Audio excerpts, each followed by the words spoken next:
वीणा गवाणकर या नावासोबत आठवतो कारवर. 80च्या दशकात आलेल्या या पुस्तकाच्या 42 आवृत्ती आल्या. इंटरनेट नसलेल्या जगात वीणाताईंनी मराठी वाचकांना कारवरची ओळख करून दिली. Doctor Ida Scudder, रोझलिन Franklin, गोल्डा mayor, doctor Raymond डिटमास अशी किती नावं घ्यावीत. जगभरातील कर्तृत्ववान लोक भेटली ती वीणाताईंच्या याच लेखणीमुळे. वीणाताईंची पुस्तकं वाचल्यावर त्या माणसाला प्रत्यक्ष भेटल्याचा अनुभव वाचकाला येतो. नावाजलेल्या महाविद्यालयात ग्रंथपाल म्हणून ताईंनी करिअरला सुरुवात केली. त्या काळात जे मिळेल ते त्यांनी वाचून काढलं. या वाचनातून प्रेरणा घेत त्या चरित्र लेखनाकडे वळल्या.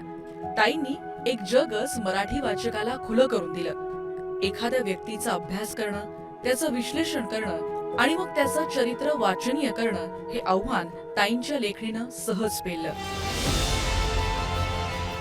गेली 4 दशकं मराठी वाचकांना समृद्ध करणाऱ्या वीणाताईंना न्यूज 18 लोकमत मुक्ता जीवनगौरव पुरस्कारानं सन्मानित करत आहे.